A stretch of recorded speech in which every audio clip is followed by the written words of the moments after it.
Ladies and gentlemen, welcome to Real Estate Investor MBA. My name is Tejas Gosai, and I've had the honor of helping hundreds of investors achieve the American dream by creating generational wealth through real estate. I've spent the past few years interviewing the most knowledgeable experts I could find in the business to cut your learning time and conquer the hardest subjects in the game. Check out rei.mba, which my team and I have packed with over 75 interviews and free access to our real estate roadmap, webinars, and publications. If you're listening, I am rooting for you, and you're already on your way to financial freedom. Cheers and happy hunting.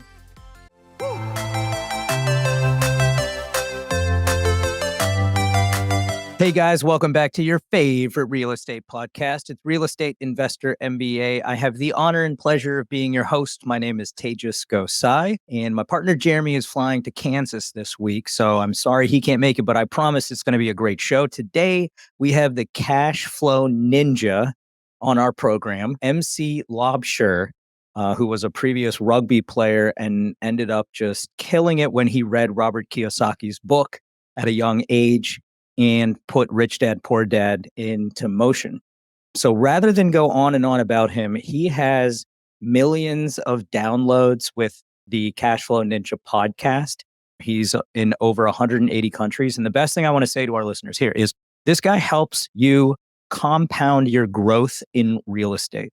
That is his primary objective.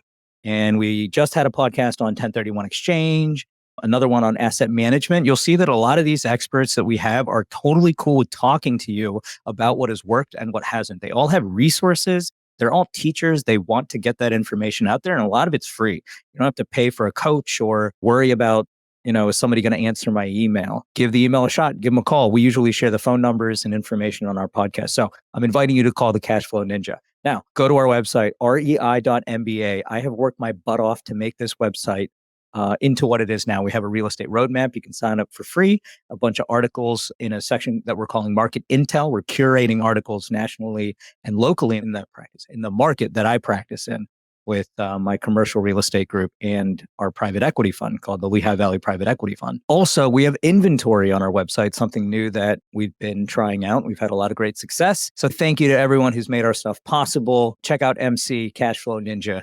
Cheers, guys. Hey, guys, we're here. It's Tejas Gosai, Real Estate Investor MBA. Awesome guest, MC Laubscher. I got that right? Absolutely. It's the cash flow ninja. And you have, I can say this, you've made people wealthy. It's an honorable thing to do. You've done it for a pretty long time. You know your stuff. And that's one of the reasons we have our program, right? We want people to have generational wealth or financial freedom. So welcome to the show. Thank you. Thank you so much for having me. Looking forward to our conversation. Yeah. So tell me a little bit about yourself. Bring me to date. Yeah. So I'm originally from South Africa. I actually came to the United States in 2001. Believe it or not, time flies when you're having fun. Yeah. Came here, just backpack, $500, a suitcase, sense of humor, sense of adventure. I ended up playing here in a sports league up until 2007.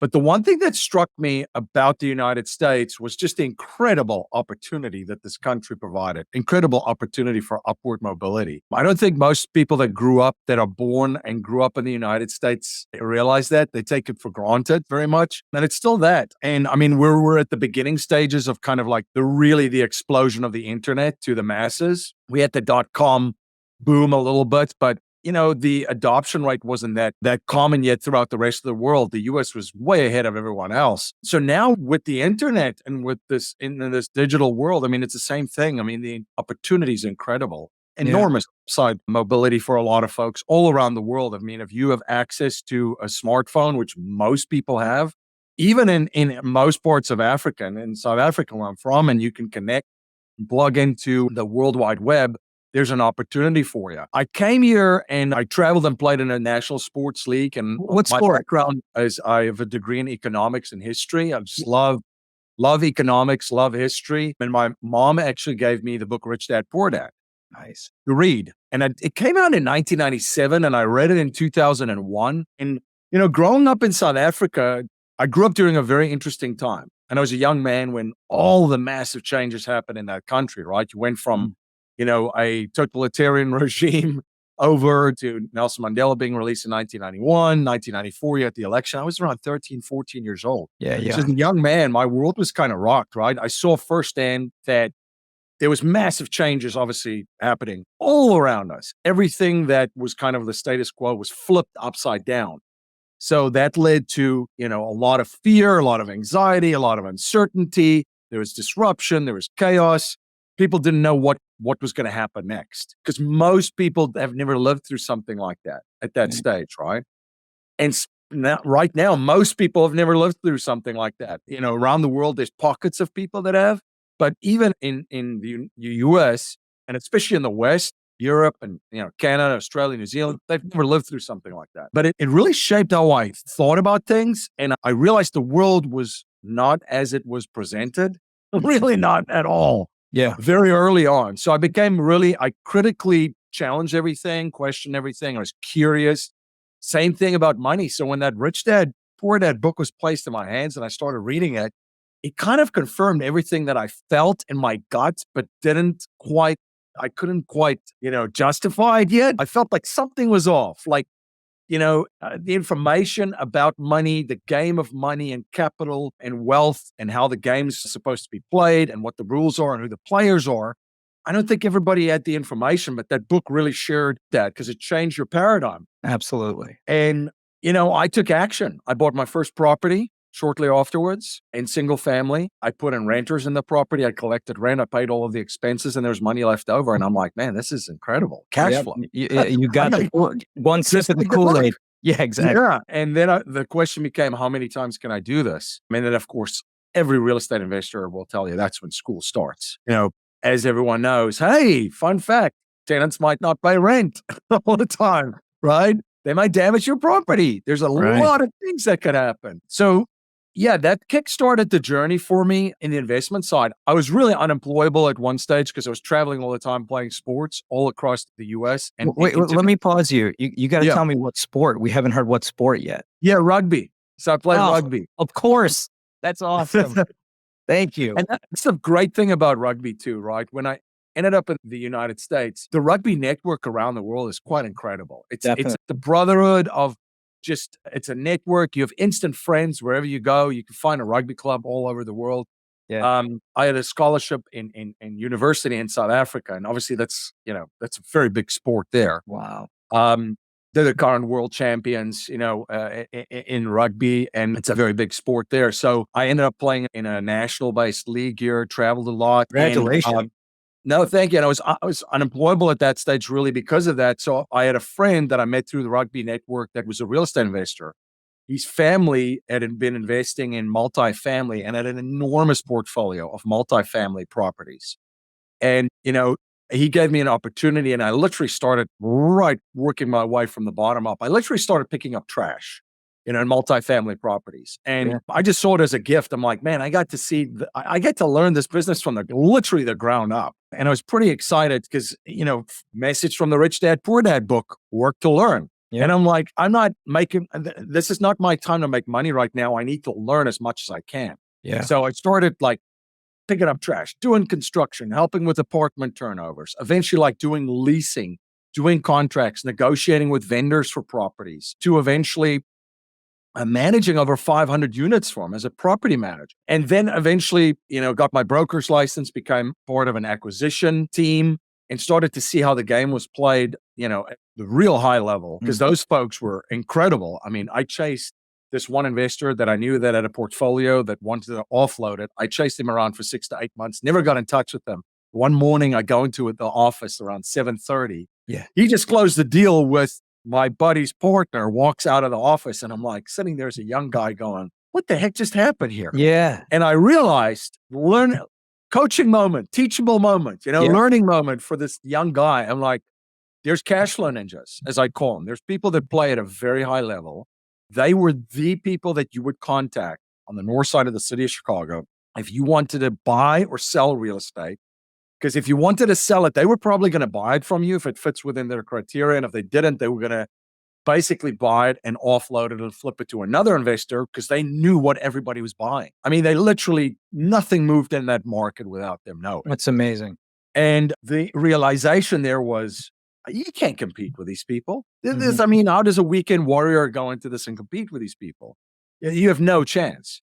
But it turned into, how do I collaborate with them? How do I partner with them? And of course, you have to become useful. You have to bring some capital to it, whether it's intellectual, whether it's skill sets, whether it's knowledge, whether you're going to work in the trenches for them and actually get involved in operations, whether you bring capital to the table. And I just looked at that, and an entire world just opened up with that one thought, because I'm like, this is incredible. I could just find the best people in the best market, in the best niches, and figure out a way to partner with them.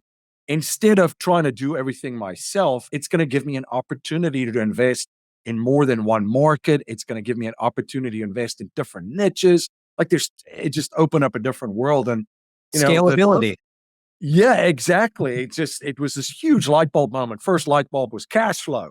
Yeah. The second was like, oh my goodness, collaborate and partnerships. And it becomes a lot of fun to do it as part of the community too. And then the third kind of thing that I would share too is looking at what family offices do, because that's also the insight that I had through my friend was, we're in our own world as business owners and just as investors, and we're good at what we do, but we have such tunnel vision. And I was guilty of that too. And then I started to realize, man, there's a really holistic approach to building wealth and protecting wealth and growing and multiplying wealth. And that was when the model of family offices kind of came in, and I learned a lot from them. And primary thing that I saw was they created essentially their own banking system.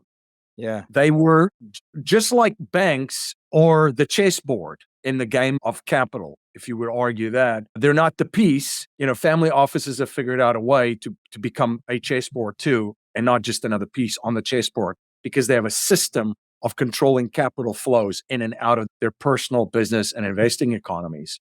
So I've started a couple of businesses through the couple of years. There's Wealth is a company that I started in 2015, where we share with folks and we help clients in all 50 states in the United States of how to structure and create these banking systems through the infinite banking strategy. And then I started Cashflow Ninja in 2016. So it's crazy how time flies. Yeah. We've pumped out about 900 episodes now, close to that, between the two shows that we do. Cheers. We've recorded quite a bit, but that just took everything else that we were doing and it amplified it. And that started as a podcast, kind of a passion project, just interviewing great cash flow ninjas and just basically sharing everything that we've learned. Because I love people that eat their own cooking, practice what they're preaching. So those are the folks that we talk to. And it's kind of amplified everything else that we're doing. And it really has turned into a full-blown education company now that we have books and programs and so forth. Yeah, you have so much on one website and, all of your media out there. It's great that you're educating people. You're a big teacher. Yep. I come from a family of teachers. So my mom and my dad both have teaching backgrounds. And my dad is the martial artist. So he still teaches martial arts. And that's actually where the ninja comes in, which is kind of a philosophical approach to building wealth. One of the things that I saw from my dad was his approach to his craft, which is martial arts, is he pursues excellence in his craft daily. He's 74 years old, could still kick my butt. I'm a pretty big guy. I bet. And he gets up every day and he just tries to get better and he pursues excellence. We have this syndrome, which is really a pandemic. It's called the arrival syndrome that Nelson Nash talks about, where people go to college or school and they go, all right, I'm good. Yeah. I've arrived in knowledge. Instead of do whatever I want. And lifelong learning. It's the same thing with your craft as a businessman or businesswoman, and an investor. Is you just need to get better every day. And through the law of compounding, we think of compounding interest, compounding money. Everybody talks about that, but the law of compounding also applies to efforts and focus. So if you compound your focus and you compound your efforts over time, you're going to get hockey stick growth, in your craft as a business owner and as an investor as well. And that's really what, is the success of your success. There's people out there that have followed your methods and they've put it in action. Can you tell me about, some of the latest and greatest, and as some of the newer listeners, it's fun to talk about big numbers. If you can share some of those fun things. Yeah, I know we're over 180 countries right now, over 5 million downloads. And we've seen incredible things. Some of our listeners, there's two ladies that they were working moms at one stage, and they were listeners of the show, and they used to listen to the show. Now it's, what are we in now? 2022. So they used to listen to the show way back in 2016, That's awesome. 2017, and 2018. They literally became financially free, were able to quit their jobs, started their own businesses in the real estate space as investors, and they're doing huge deals now. It's just incredible to see Awesome. what people have done and continue to do. And the big thing that we try to share with folks too is we try to find frameworks by studying the best minds in business and investing. And then we try to incorporate those frameworks into what we do. I was saying, you don't have to be a Rockefeller to do what the Rockefellers do.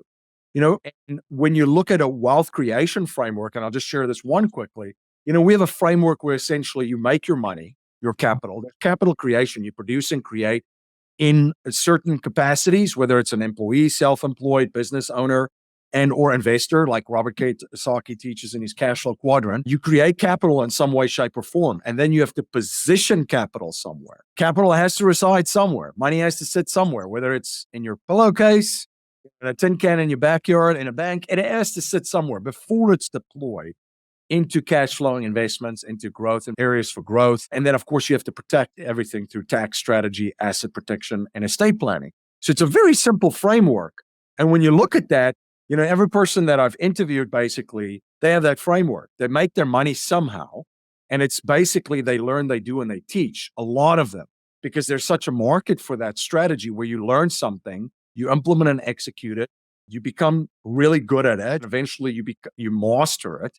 And then once you master it, you teach others that, and you can monetize that knowledge in that way too, because there's a lot of people that obviously are looking for someone else that have mastered something that they want to learn from.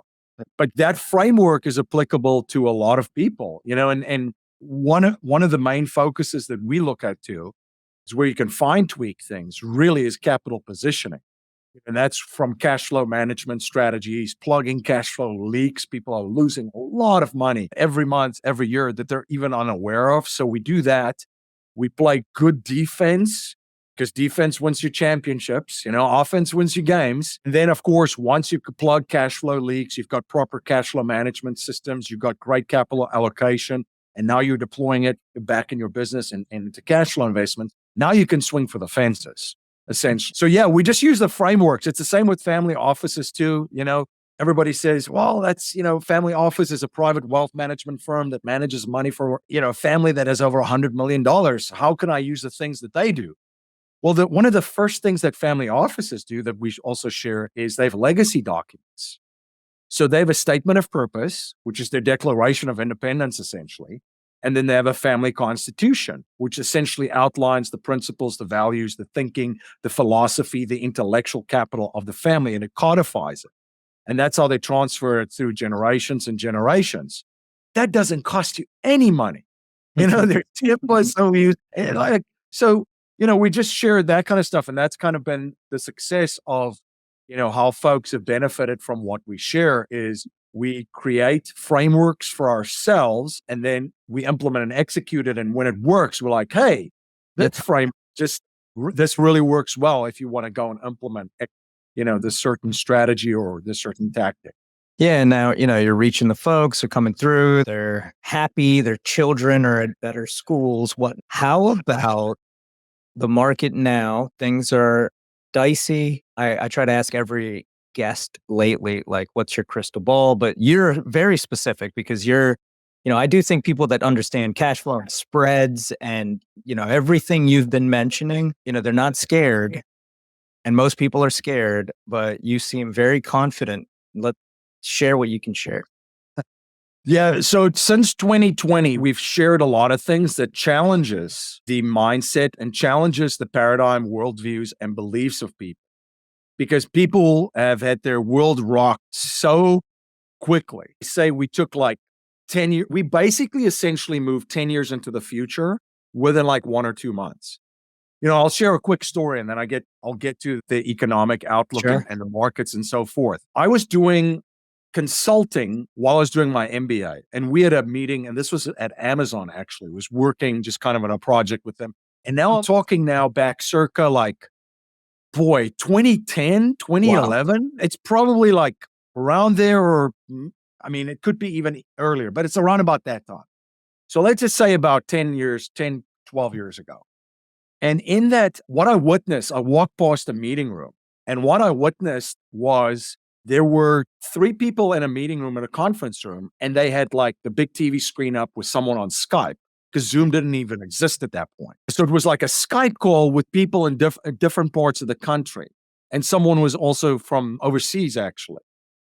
And I looked at that and I'm like, I don't understand why everybody isn't doing this. This just makes so much sense. Why isn't companies, I mean, at that stage, if you look at, and I know there's a value of the in-person stuff, completely with you, the physical stuff. I am so on board with all of that stuff. But as far as an efficiency, if you were a big corporation, for example, like it just makes so much sense. Yeah, there'll still be things that you would do in-person stuff for, but a lot of stuff could have been done virtually, right? Totally. And I looked at that and I said to myself, and that's why I built my companies all virtually. People are like, Yeah. oh, you have this crystal ball. How did you know this is? I saw it at that meeting where I walked past, and it just made so much, it was just common sense where it's like, Yeah. this is where it's going to go. And then if you read the studies at that time, and again, this is like 10, 12 years ago, where they're like, people that were working remote and virtually, they were happier, they had more well-balanced lives, they were Yeah. more productive, and it wasn't 100% virtual. They were like in between the home and going in on some days, let's just say. Yeah. And the overheads got lower for employers. So I looked at that and I'm like, it's kind of a no-brainer. Yeah. Win-win. About it. So anyway, so I built my companies completely virtually because I saw this trend of this technology rollout, and technology is hockey sticking, with artificial intelligence, like just blowing up already. We're already using it. It's already in our world. We just don't know about it, right? Right. And then you've got 3D printing. You've got, the Internet of Things Mhm. to connect all these things and connect it to you. We're already connected. I hear folks getting hyperbolic of how humans will be connected to the internet. I'm like, we're already connected to it. Yeah. Our We're basically smartphone. cyborgs. All I do is look at my screen or Your my smartwatch. Yeah, your Exactly. smartwatch, basically, and all that kind of stuff. So bringing that back to our conversation, I just wanted to share that tidbit with you because you can see snippets of the future Yeah. already. And in 2020, we just went, boom, Yep. virtual, completely. And everybody said, oh, we can't do virtual. It will take too much. The infrastructure, it's such a headache. All of a sudden, all these corporations were able to do it like within a week. Yeah. No issue whatsoever. No issue. Didn't skip a beat. So that was one of the big things, which then changes the economy completely. The world is flipped upside down, which I'll get to the exciting point why I'm so positive and confident about a lot of stuff. But you have to first look at the dangers, right? What's out there? Another framework, we look at dangers, opportunities, and strengths, which I got from my coach, Dan Sullivan at Strategic Coach. But the dangers is the world flips upside down. Like now you can hire anyone. So if you're an employer, you get to tap in. The world is your employment market, right? Yeah. Which flips the other way. You don't have to live in New York City or San Francisco or any of those places to actually to work for companies. You can live wherever you want, and as long as you can get online and work virtually. So you can work from anywhere for anyone. So it goes kind of both ways, which changes everything, where we live, how we interact with other people. What do we do? We're ordering from Amazon. We're going to have drones dropping off stuff soon. It was already in documents when they started using the drones in military operations that it was going to be used and it will have commercial uses in countries. Well, most technologies comes out of your military. That's where there's so much funding in it too, in the military budgets, because that's where most of the stuff gets developed. If you think of all the many different things that we just now use and get the benefit from, for goodness gracious, even our highways are comes from the military to move units quickly from one area to another. Now we all get to drive on highways, Right. as civilians. So you're going to have drones dropping packages off, which is they're going to turn into robotics, which is going to eliminate, obviously destroy the world that the job market that is the same that the internet did. And you have the same doom and gloom folks. I just got out of college in the early 2000s, and everybody said, oh, you're not going to have any jobs. There's no future. The internet's going to take everything over. Yeah. The internet's create more millionaires and billionaires than any other platform in human history. It's elevated the well-being, the financial well-being. I mean, pick your segment of life. It's done a lot more good than a lot of stuff, right? Connected everyone. We're having these conversations over the internet. Same thing, you're going to have massive opportunities in this fourth industrial revolution, this huge technology shakeup, which I don't think people see coming, which is then going to translate into the economy, where we live, how we interact with things, how we buy things, where we go, where we travel. Obviously that's a completely different topic, but obviously anybody that's been paying attention has been seeing that there are folks that want to restrict the movement of people around the world, and it's going to continue to do that. So the solution is, well, do I vacation close by to beach, water, mountains? Yeah. So Airbnbs has been a massive opportunity, especially on the luxury end for real estate investors. There's folks in our network absolutely crushing it. Yeah. Because they picked up on that trend that folks, instead of flying to the Caribbean, well, they're now going to rent, a nice Airbnb, maybe in Florida somewhere, and have a great vacation, and they don't have to do international travel. Or, pick your favorite beach down around the United States. So the economy is going to change. And then, we're in the process we call it, like, we have another framework, reset framework, where essentially everything that we've taken for granted our entire lives, systems, it's in the process of resetting, meaning it's collapsing, something else will take its place. And again, now it sounds scary, but this has been happening all the time. Let's pick a reset, monetary reset, right? We could talk a whole hour about that, but the systems of the world with regards to money has changed every 30 to 40 years. Every 30 to 40 years, there's been a reset. And folks are like, what are you talking about? I said, remember, if you just take from the last 120 years, the Federal Reserve was only created in 1913. Most people don't think about that. I'm like, that's like just over 100 years ago. Not that There old. was a complete overhaul of the entire world's financial system. Right. Then you had World War I. You went into World War II. At the end of World War II, a lot of the gold came back to the United States because that's how they settled trade deficits. The U.S. was a maximum producer of goods and services for the war front. So they were sending a lot of goods and services overseas, and the gold was coming back to the United States. So in 1944, they established Bretton Woods, which made the U.S. dollar the world's reserve currency. The U.S., the gold makes the rules. And it was partially backed by gold. So you can convert your currency into U.S. dollars and into gold. Then in 1971, Nixon closed the gold convertibility. Right. So he closed the gold window, took the entire world essentially off the gold standard. So it reset again.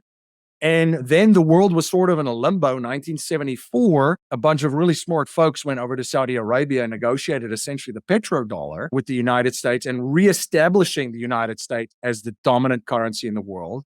Again, currency reset and reestablish. And now we're, almost 50 years past that. Things are starting to happen. So we look at that. I love it. No one ever says that. No one ever really says that or explains it that way. So it's just beautiful. No, I appreciate it because people are getting paranoia and they're getting doomy and gloomy. And I said, you do realize in the Civil War in the United States, right? So if we go back to the Civil War, you had like greenbacks and graybacks. There was like two currency circulating in the United States. Right. So monetary systems changes every single time. It's important to know how to invest during those times because it's different. It sounds like cliche. It's kind of a meme. This time is different. During monetary system resets, it's a little bit of a different down cycle than other cycles. So what are some of the things that folks have done? Well, physical things are good because they reprice themselves and they hold value.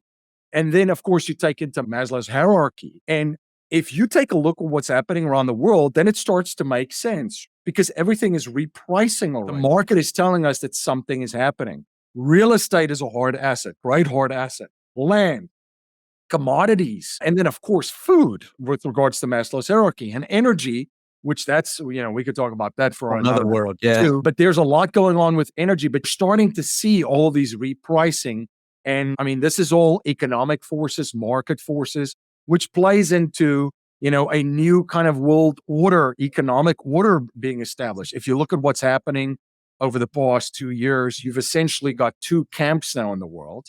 You've essentially have the West and the Western allies, and then you sort of have the Eastern allies and the BRIC nations, which is kind of creating this bipolar kind Totally. of world, right? And it all basically became with the Russian-Ukrainian war when sanctions were smacked on the Russians. And then, of course, they were kicked out of SWIFT, which is huge. SWIFT's banking system is essentially which the entire world operates on. If you send money around the world, you're using SWIFT. It's essentially a settlement system. So they had to create their own one. But now essentially you've cut out, Russia, which is one of the biggest oil and gas producers and commodity producers. A lot of commodities comes from Russia that's used to create other products such as fertilizer, which then, let's just say you're living in Latin America and you're in Chile somewhere, right? How does that affect you? Well, you need fertilizer, and most of the fertilizer through globalization is made with the goods coming out of Russia. Right. So that impacts every single person. But now they have all the goods that people want, but they can't operate through SWIFT. So now there's alternative systems, and of course, now folks have to trade through the rubles with them and alternative systems with them. So that's why the dollar is really strong because it's the world reserve currency. The ruble is actually really strong. It's very bipolar. So as an investor for a strategy during this time, we look at, and one of the reasons why we are confident in how these things unfold is, yes, it's scary, it's gloomy, it's doomy. There's a lot of things that if you don't understand what's in the process of happening could frighten you. But if you can see it happening, you have a framework like the reset framework where we go, all right, what's happened? What are the dangers every day for yourself, your family, your business, your investments, in the monetary system, the banking system? What's going on in the political system? I mean, everything is changing. What's going on in society? And people are like, societal systems? Well, it matters. Grant Cardone says, we live on an economic planet, man. It's not a political planet, it's economic. And I agree with Grant because what I've seen and growing up in South Africa, it's economics. The economic things and imbalances start to froth and come up and manifest itself in society in different ways. That's why you saw it in 2008 and 2009 when they were bailing out Wall Street, right? Where you had the Occupy Wall Street movement, which everybody's forgotten about that already. Yeah, no one remembers. But you see that's economic stuff. Yeah. So if people don't see the technological revolution, they don't see what's happening globally and how things are changing within these systems, and they're not prepared and they don't have a strategy for it, they're gonna get absolutely caught off guard. But if you do see it coming, here's the positive spin on this. If you do see all of this coming, you do your framework and you analyze your environment every day, you see the opportunities. I mean, it's crazy. I write down 5 opportunities that I see every day because of the craziness that's going on. Yeah. I mean, and this is what a business owner and entrepreneurs and investors do. We solve problems. There's so many problems to solve. We're at the opening. Yeah. But if you see this coming and you prepare for it and you analyze your environment and you position yourself, your family, your business, and your investments on the right side of this, you're going to be part of the greatest wealth transfer in human history. I know it also sounds a little bit of a cliche and a marketing script. It's not, because the capital doesn't just disappear, right? It moves and it goes where it's treated best. And the folks that position themselves into real things, we're sort of in the, my theme that I talk in my community, we're in the anti-metaverse phase right now, where you need real things and you need them quickly. There's so many fake things out there right now. You have to have real stuff. Internet. If you have real things and you've acquired real things, you invest in real things, you're gonna be fine. There's gonna be a time again for all of the fluffy stuff in the future. And we covered crypto and blockchain since 2016. We were very bullish on that. I'm still very bullish on that. We share with folks ways to invest in that space without even owning coins. Like, for example, the California gold rush. People invested in the shovels Shovels and the and clothes like picks. Levi and Strauss, and Yeah. the housing, the banking and financial services like Wells Fargo. All those folks just made fortunes, much more than the folks digging and panning gold. You could do the same thing in crypto. Two ideas for folks, because they would say, give me some examples. Right. Do you think that, because there's 87,000 new IRS agents, I promise you they're not going to sit going bored. Do you think that they're going to come off to crypto for taxes? Absolutely. So what's the solution? The solution is a great crypto tax-specific company or firm that specializes in crypto taxes. And I mean, there's already entrepreneurs building those companies. You invest in something like that, you think that's going to do okay, even if crypto crashes even more? Another thing, estate planning. So let's just say you have Bitcoin, right? And you have other coins. What happens if you die? What happens to the coins? How do you transfer it over? How is the keys moved? And there's so many different security levels that you can set up for your crypto. How does that then transfer over to the next generation? Right. Well, an entrepreneur's already come up with a solution for that. And there's crypto inheritance firms that works with folks that are big in the crypto space, shares with them how to get a crypto estate plan, transfer that over to the next generation. It's like little things like that, right? And there's two ways that you can invest in that. That's brilliant. As a private placement memorandum investor, and you never bought a coin. Yeah. It's brilliant. So you have to look at the opportunities that's there, positioning yourself in the right pockets, and then get the skill sets, get the knowledge base, and grow your network, build a network of skills. There's a lot of folks that, we have a huge conversation about sovereignty. Freedom and sovereignty is two of our big themes that we talk about. Free human beings, free and sovereign human beings, it's two different definitions too. And we talk about freedoms, having freedom of time, money, freedom of relationships, freedom of location, and of purpose. And a sovereign, if you look at sovereignty, it's how reliant are you actually on systems that are in the process of resetting and kind of like disappearing. And, that's another thing that I bring from my worldview from South Africa. In South Africa, for example, where my parents still live, they don't have electricity for about 8 hours of the day, right? So are you really sovereign if that destroys your business? Let's just say you have an online business. What if you don't have electricity? Well, so you can become energy independent through solar. There's a lot of different ways to do that. Well, water. And of course, when electricity goes out, there's opportunists, which usually are undesirable characters. So then you have to look at safety, that kind of stuff. And it's not even like a prepper mindset. It's just common sense of what often individuals do. So we talk about all those kinds of things. And, I think that's very important for folks, of what they can do right now. Yeah, no, it's great. It's great. I mean, a lot of everything that you're saying, I wish we had more time, man. No worries. But everything you've said, you know what? One thing just to stick on the chaos, right? Like, it's okay. Got to calm down about it. Look at things like your website, your information. I love it that you're mentioning historical data to predict what's going on, but it's great. How does somebody get a hold of you? Cashflowninja.com is where everything is at. That's all of our resources. Like you said, there's so much, 900 shows, ton of stuff there. Our book on the 21 best cash flow niches is there too, the best 21 niches that have been shared on my show.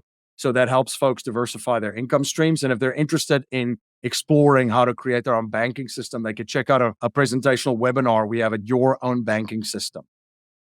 Love it. MC, you're the man. We'll have to have you back on soon, but thank you for the time. Cheers. Appreciate you. Thank you. For sure. Take care, guys. Real Estate Investor MBA. We'll see you soon.